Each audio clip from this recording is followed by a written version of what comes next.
যুগান্তর প্রতিবেদন থেকে সংগৃহীত। জাতীয় গাদ্দারদের খুঁজতে শুরু করেছে ইরান। ইসরায়েলের বিমান হামলায় খুব বেশি কাবু করতে পারেনি ইরানকে।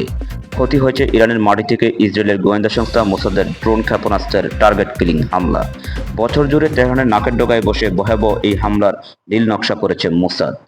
স্বভাবতই ইরানের কোনো নাগরিকের গোপন যোগাযোগ ছাড়া এত বড় পরিকল্পনা সফল হয়নি। 20 সেনা কর্মকর্তা সহ 9 পারমাণবিক বিজ্ঞানীর হত্যাকাণ্ডের পর সবকিছুর আগে দেশের অভ্যন্তরের এই বিশ্বাসঘাতকদের খুঁজতে শুরু করেছে ইরান। ইতিমধ্যেই 5 জন ইসরায়েলি গুপ্তচরকে আটকও করেছে তেহরান।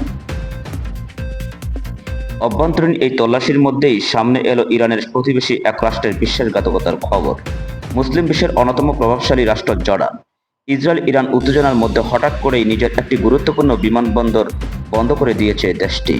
বেসামরিক বিমান চলাচলও কড়াকড়ি আরোপ করেছে দেশটি। আনুষ্ঠানিকভাবে কোনো কারণ জানানো না হলেও সূত্রের বরাতে অনলাইন সংবাদ মাধ্যম দ্য ক্রডল জানিয়েছে, এই পদক্ষেপের উদ্দেশ্য হচ্ছে যুক্তরাষ্ট্র ও ইউরোপ থেকে ইসরায়েলের জন্য আসা অস্ত্র ও সামরিক সরঞ্জাম পরিবহনকে সহজতর করা। এদিকে মধ্যপ্রাচ্য জুড়ে উত্তেজনার মাঝেই দেশের অভ্যন্তরীণ নিরাপত্তা জোরদার করেছে ইরান। শুক্রবার রাতের হামলা জাতীয় গাদ্দারদের খুঁজে এ দেশটি তৎপর হয়ে আছে।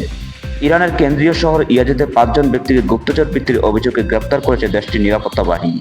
রাষ্ট্রীয় সংবাদ মাধ্যম প্রকাশিত তথ্য অনুযায়ী আটককৃত ব্যক্তিরা ইসরায়েলি গোয়েন্দা সংস্থার সঙ্গে যুক্ত ছিল এবং ইরানের সংবেদনশীল কৌশলগত স্থানগুলির ছবি তুলছিল, গোপন তথ্য সংগ্রহ করছিল।